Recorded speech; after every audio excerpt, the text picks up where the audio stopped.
بسم الآب والابن والروح القدس إله واحد آمين. أهلا وسهلا بحضراتكم في قناة يسوع مفرح القلوب. الرب يهتم بي، عوني ومنقذي، أنت يا إلهي لا تبطئ. مزمور 40 عدد 17. رسالة أمنا العذراء مريم ليك النهاردة. اطمن، ربنا معاك.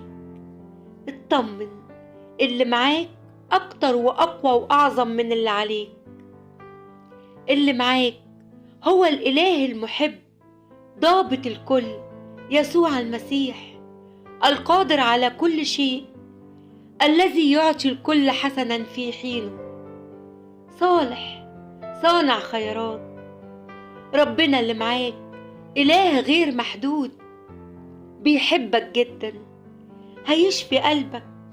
كن مطمئن، ونحن نعلم أن كل الأشياء تعمل معا للخير للذين يحبون الله. اطمن، خطته لحياتك تسير لصالحك، ثق في ذلك.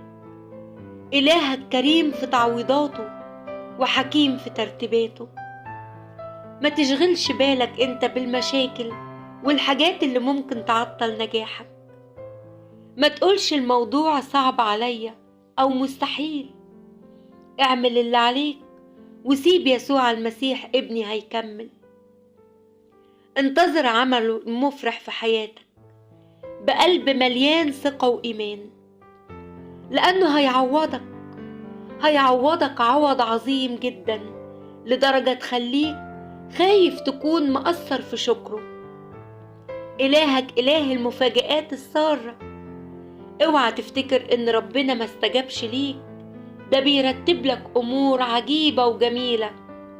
وبكرة هتعرف إن مفاجآت ربنا الجميلة ليك تستاهل إنك تصبر وتستناها. اصبر، هتفرح وسيستجيب. ارمي حمولك كلها عليه، وسيب اللي شاغل بالك في ايده. وزي ما تصرف في اللي فات هيتصرف المرة دي كمان ويفرح قلبك. ثق في إلهك، بيحبك، ووقت ما تكون محتاج ليه هيكون هو سندك. مرت سنين وهو حصنك وقوتك.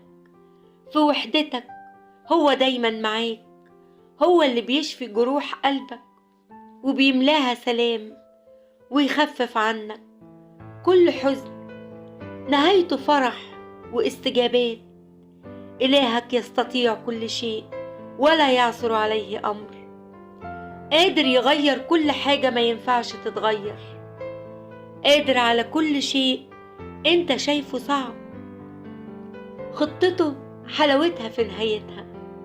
هيستجيب لكل دعوة طلبت منه فيها انه يفرحك. هيستجيب. هو القادر أن يفعل فوق كل شيء أكثر جدا مما نطلب أو نفتكر، بحسب القوة التي تعمل فينا. سيستجيب، سيصنع معك أكثر جدا مما تمنيت. اطلب منه وقل له: يا رب، اللي بتمناه يكون حسب مشيئتك. آمين. يا رب يا يسوع، نشكرك من أعماق قلوبنا. من فضلك يا رب، المس كل نفس مجروحة، داوي كل جرح فيها، طبطب على الحزانة والموجوعين، اشفي التعبانين من ظروف الحياة. احنا عارفين ان مفيش زيك يا رب. في رقة قلبك ما تسيبناش، احنا في أشد الحاجة إليك. افتح لينا باب رحمتك، ارسل الشفاء للمرضى والعزاء للحزانة والحب والسلام لبيوتنا، وابعد عنا كل ما يؤذينا وكل شر. آمين. بركة وشفاعة أمنا العذراء مريم تكون معانا كلنا، وربنا يفرح قلوبكم. قناة يسوع مفرح القلوب.